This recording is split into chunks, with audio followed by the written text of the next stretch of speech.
The Senate chamber fell deadly silent as Senator Rand Paul's voice echoed through the marble halls, his face red with anger, as he pointed directly at Representative Jasmine Crockett. "You don't belong here," he screamed, his voice cracking with fury. The Kentucky senator had just done something unprecedented, publicly challenging a sitting congresswoman's right to participate in a joint session. But what happened next left every senator, reporter, and viewer across America completely speechless. Jasmine Crockett, the freshman representative from Texas, didn't back down. Instead, she delivered a response so powerful, so unexpected that it sent shockwaves through the entire political establishment. Before we dive into this incredible story, let me know where you're watching from in the comments below. And don't forget to hit that subscribe button so you never miss these jaw-dropping political moments that are reshaping America. This wasn't just another political disagreement. This was the moment when the old guard of Washington learned that the new generation won't be silenced, won't be intimidated, and definitely won't be told where they belong. The confrontation had been brewing for weeks. Paul had been making increasingly hostile comments about inexperienced members who dared to challenge veteran senators. Everyone in the political world knew he was targeting Crockett, whose passionate speeches about voting rights had been going viral on social media, earning millions of views and praise from civil rights leaders across the country. What made this confrontation even more explosive was the timing. The nation was watching as Congress debated fundamental questions about American democracy. Who gets to vote? Who gets to have a voice? And who gets to decide these crucial issues? The stakes couldn't have been higher, and both Paul and Crockett knew that this moment would define not just their own careers, but the direction of American politics for years to come. Senator Rand Paul, the 61-year-old libertarian firebrand from Kentucky, had built his reputation on being the Senate's most unpredictable voice. Son of former presidential candidate Ron Paul, Rand had spent over a decade in Washington challenging both parties, staging dramatic filibusters, and never backing down from a fight. His colleagues knew him as brilliant, but volatile, a man who could explode without warning when he felt principles were at stake.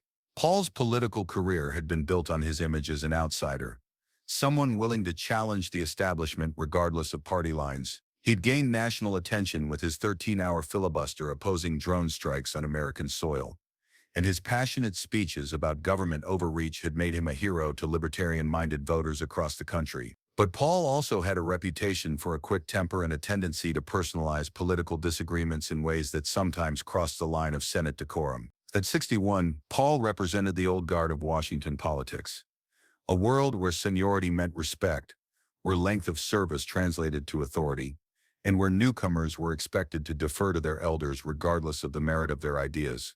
He'd grown accustomed to being the smartest person in the room, the one whose constitutional knowledge and political instincts were rarely questioned by colleagues or media alike. Crockett's background was fundamentally different from most politicians in Washington. She'd grown up in St. Louis, the daughter of working-class parents who taught her that respect was earned through hard work and results, not inherited through privilege or position. Her path to Congress had been unconventional. She'd worked as a public defender, representing clients who couldn't afford high-powered attorneys before transitioning into civil rights law, where she'd taken on cases that other lawyers wouldn't touch.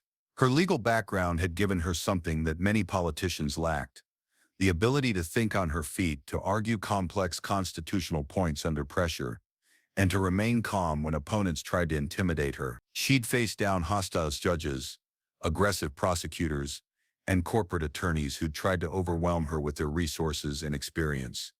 In each case, she'd learned that preparation and knowledge were the great equalizers, that if you knew the law better than your opponent, you could win regardless of their advantages.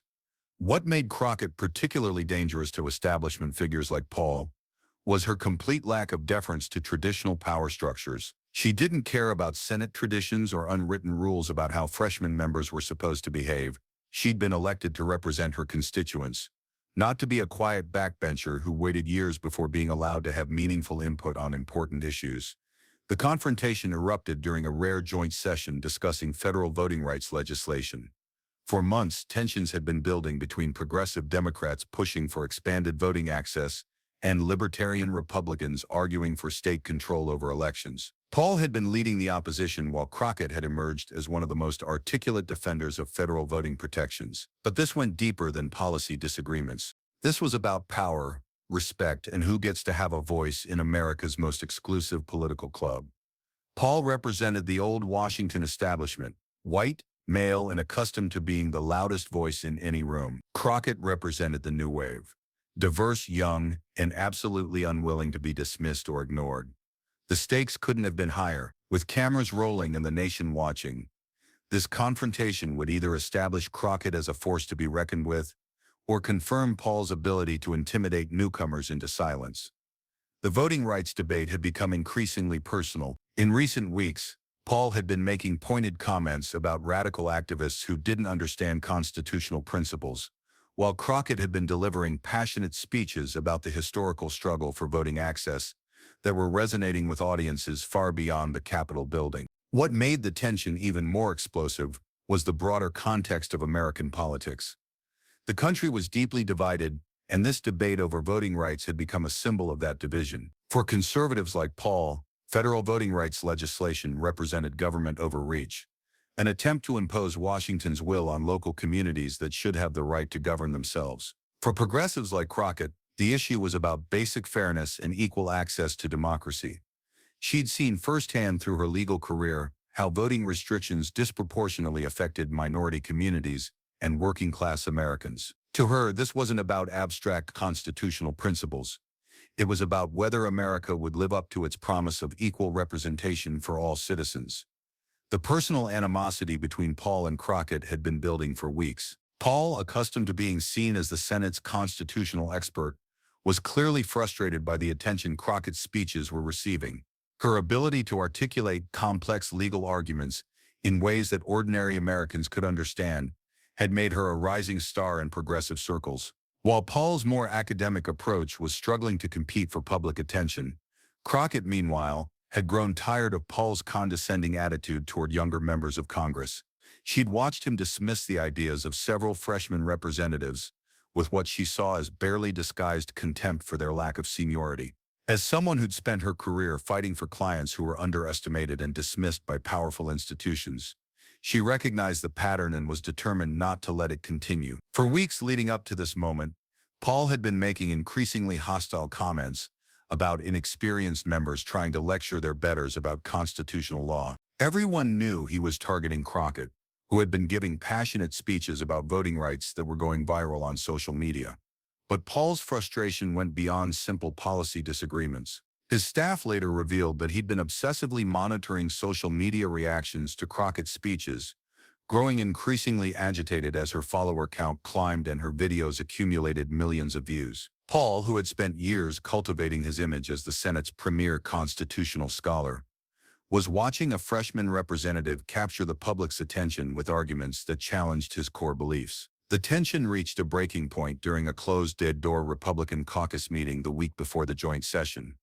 Several senators later reported that Paul had launched into an angry tirade about grandstanding newcomers who were making a mockery of serious constitutional debate. He'd specifically mentioned Crockett's recent appearance at a civil rights conference, where she delivered a speech connecting historical voting rights struggles to current legislative battles.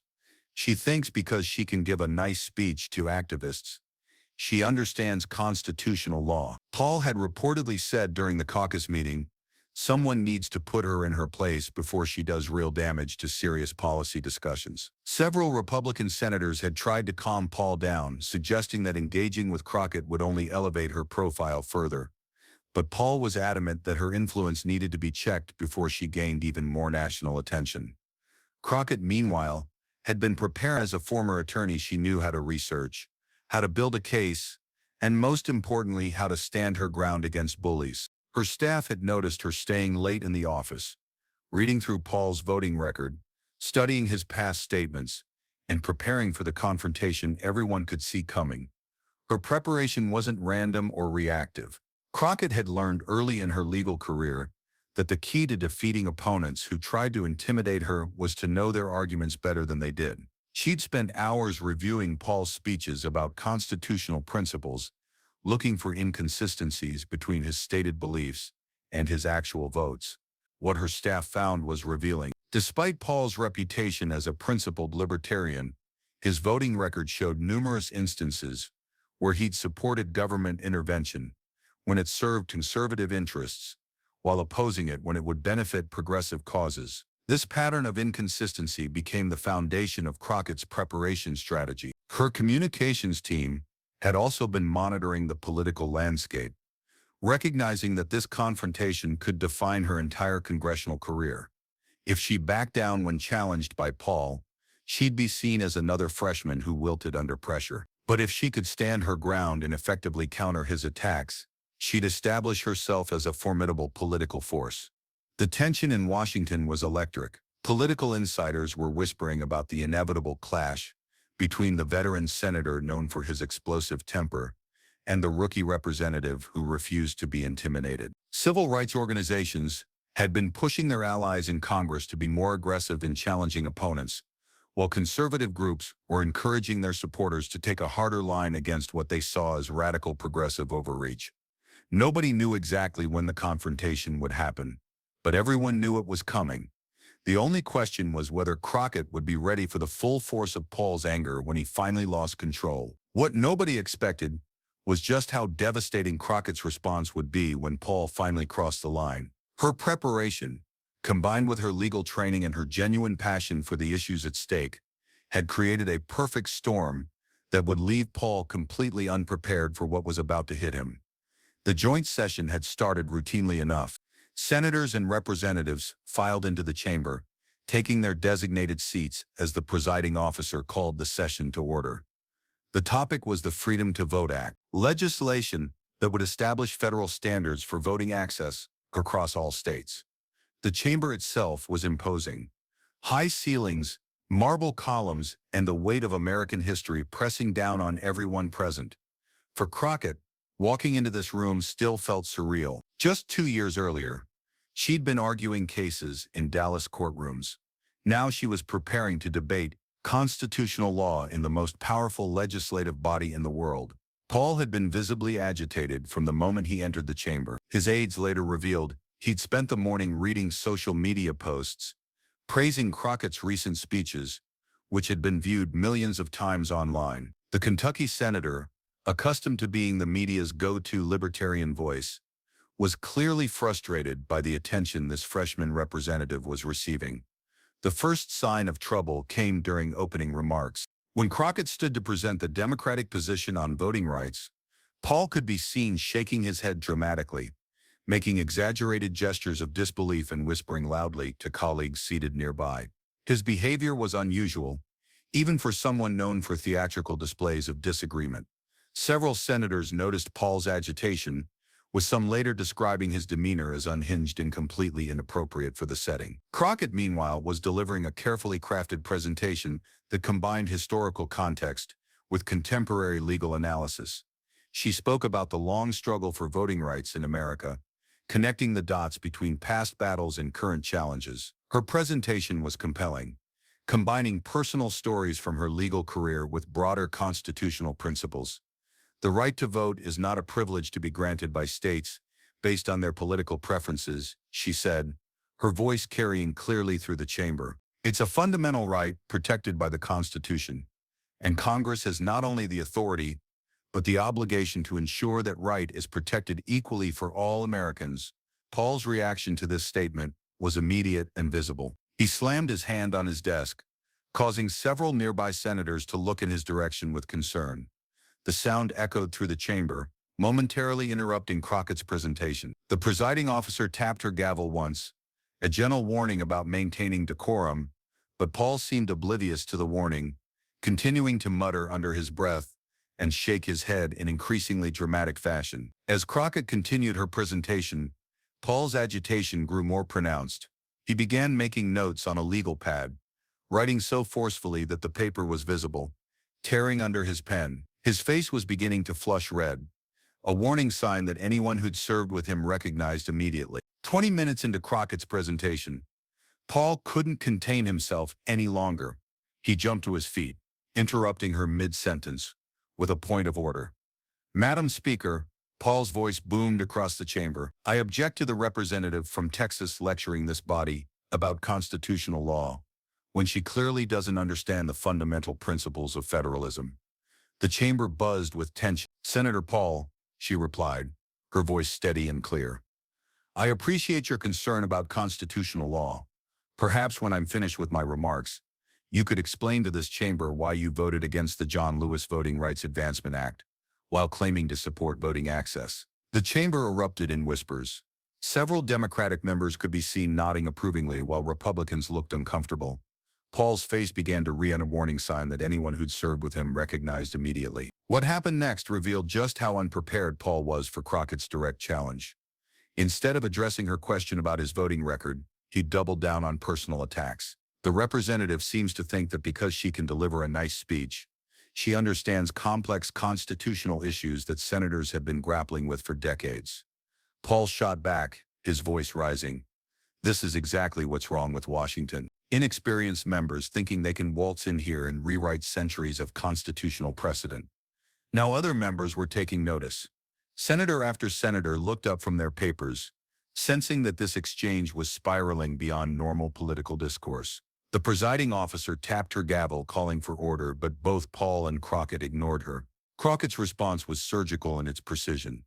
Senator, I'm curious, when you say inexperienced members, are you referring to my law degree from Northwestern, my years as a civil rights attorney, or the fact that I actually read the bills I vote on instead of staging publicity stunts? The reference to Paul's famous filibusters, which critics often called political theater, landed like a physical blow. Several senators could be seen suppressing smiles while Paul's face grew even redder. The final escalation came when Crockett began citing specific examples of Paul's inconsistent voting record on civil rights issues.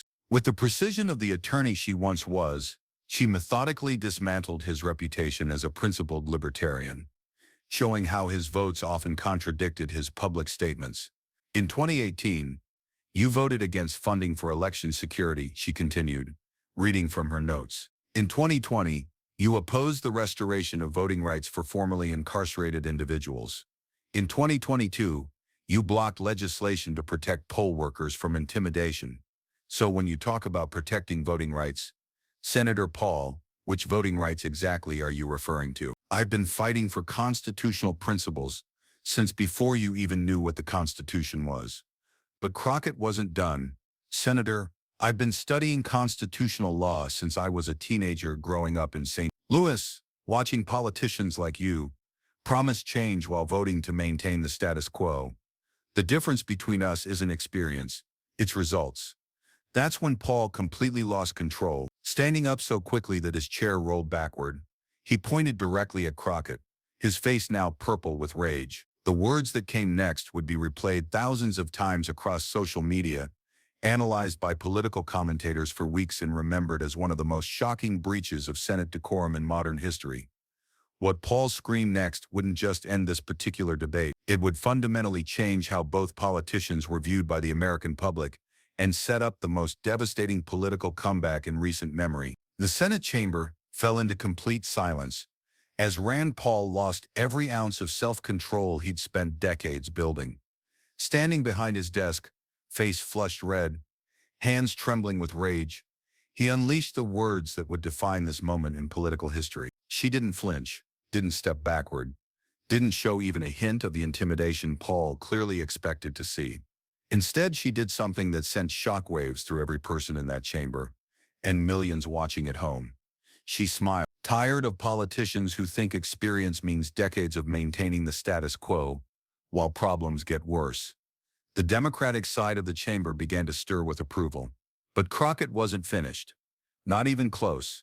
You mentioned the Constitution, Senator. Let me remind you what Article 1, Section 2 says about who belongs in this chamber. It says nothing about law degrees from Harvard, nothing about famous fathers, nothing about how long you've been here. It says representatives are chosen by the people. Now she was hitting her stride, and Paul, still standing, still red-faced, was beginning to look less confident. The same Constitution you claim to defend also says that Congress shall make no law denying the right to vote based on race, color, or previous condition of servitude. That's the 15th Amendment, Senator. The same amendment you voted to undermine 7 different times in your career. The precision of her constitutional knowledge was stunning. This wasn't just a passionate response. It was a masterclass in American civics, delivered by someone who clearly knew the law better than the man who just tried to silence her. But Crockett's most powerful moment was yet to come. Looking directly at Paul, who remained standing, but now seemed frozen in place, she delivered the line that would be quoted in history books. "You say I don't belong here, Senator Paul. But let me ask you something.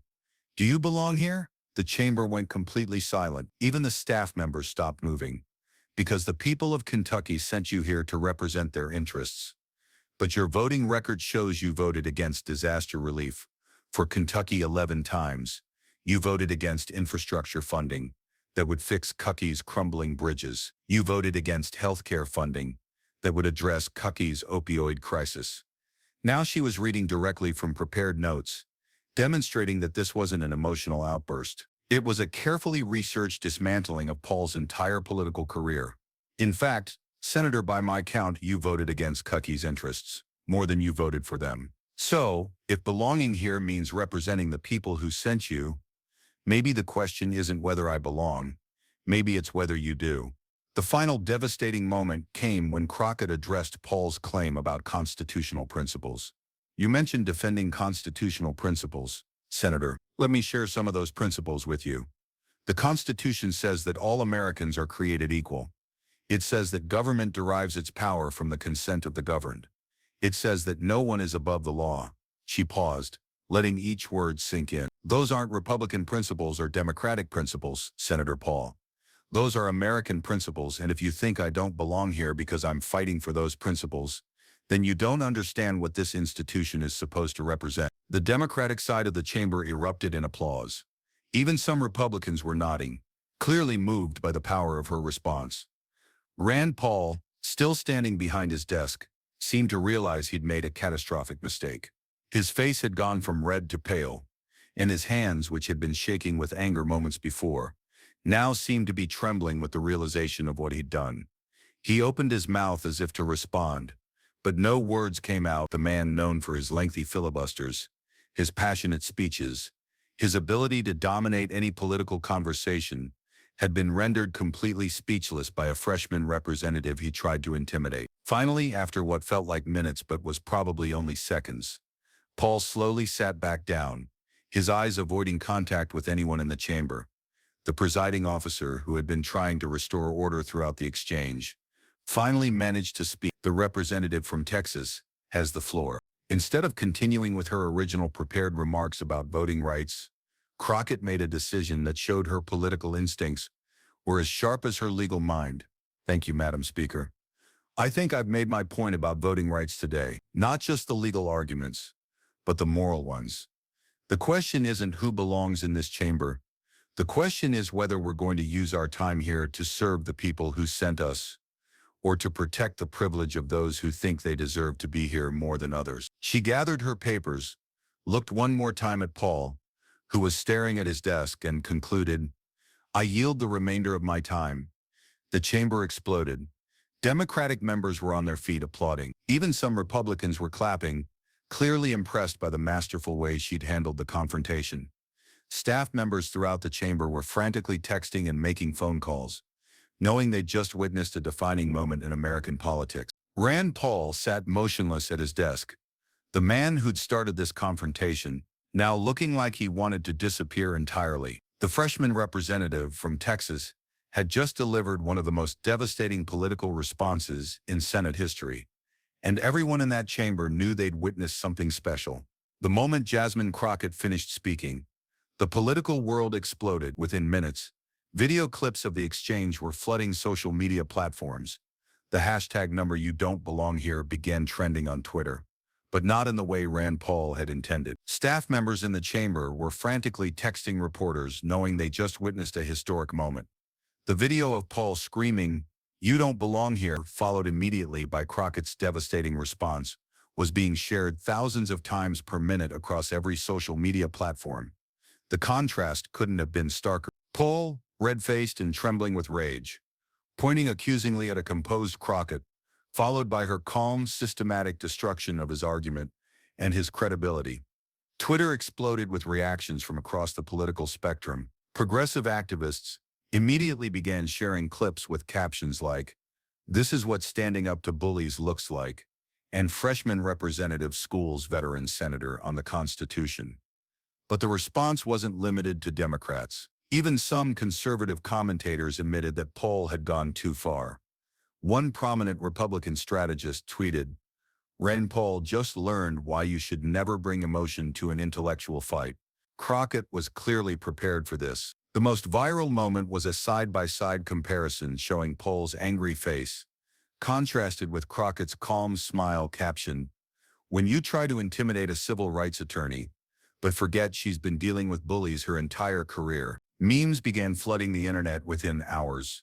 The image of Paul pointing angrily while Crockett stood calmly became an instant template for discussions about privilege, power, and who really belongs in positions of authority.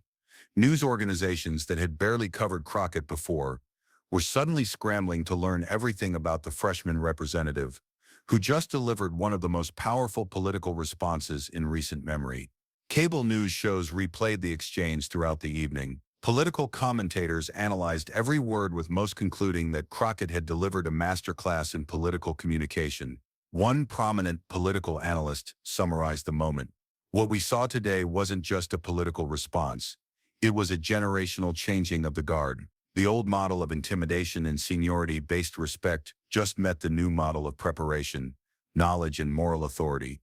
Conservative media outlets found themselves in a difficult position. While many had initially supported Paul's general opposition to federal voting rights legislation, his personal attack on Crockett was harder to defend. Several conservative commentators criticized Paul's approach while praising Crockett's composure. Within 24 hours, the video had been viewed over 10 million times across all platforms. Crockett's social media following increased by over 200,000 followers in a single day. Her campaign fundraising website crashed from traffic as donations poured in from across the country. Paul's numbers told a different story. His social media mentions were overwhelmingly negative, with many calling for him to apologize. Several Kentucky newspapers ran editorials questioning whether his behavior was appropriate for someone representing their state. The contrast in public reaction was striking. Polls conducted in the days following the exchange showed that 67% of Americans who saw the video felt Crockett had handled the situation appropriately, while only 23% supported Paul's approach. The confrontation immediately changed the dynamics in Washington. Democratic leadership, who had sometimes been cautious about elevating freshman members too quickly, began including Crockett in high-profile committee assignments and media appearances. Republican colleagues of Paul's were privately critical of his outburst. All of this suggested she'd been ready for exactly this confrontation. Later interviews revealed that Crockett's staff had indeed been preparing for weeks. "We knew Senator Paul had a pattern of trying to intimidate members he disagreed with," one aide revealed. Representative Crockett decided that if he wanted to make it personal, she would be ready with facts. This preparation transformed what could have been a moment of humiliation into a career-defining triumph. Instead of being remembered as the freshman who got shouted down by a veteran senator, Crockett became the representative who stood up to bullying and won decisively. The exchange resonated far beyond Washington politics. Women across the country shared stories about being told they didn't belong in boardrooms, classrooms, and other professional settings. Young professionals of color saw in Crockett's response a model for how to handle discrimination with dignity and intelligence. Civil rights organizations praised her for demonstrating that the new generation of political leaders wouldn't accept the dismissive treatment that previous generations had often been forced to endure. Educational institutions began using the exchange as a case study in effective political communication, showing how preparation, knowledge, and composure can overcome attempts at intimidation. In the weeks following the confrontation, Rand Paul struggled to regain his footing. His attempts to clarify his comments only drew more attention to the original outburst. His office issued several statements trying to explain that his anger was about policy, not personal. But the video evidence made these explanations difficult to believe. Kentucky newspapers began running critical editorials about Paul's behavior.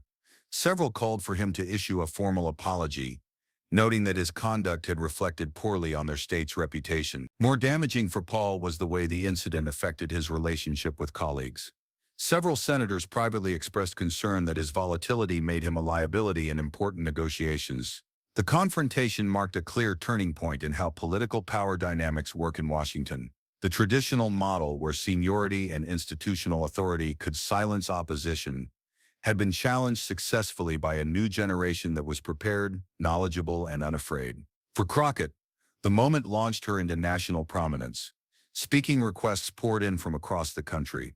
Her policy positions on voting rights, which had been ignored by national media before the confrontation, suddenly became topics of serious discussion. The incident also changed how other freshman members approached confrontations with senior colleagues. Several reported feeling more confident about challenging inappropriate behavior, knowing that preparation and facts could overcome attempts at intimidation. Perhaps most importantly for Crockett's original purpose, the confrontation actually advanced the voting rights discussion she'd been trying to have. Paul's outburst had shifted public attention to the underlying issues, and his inability to effectively defend his voting record had weakened opposition arguments.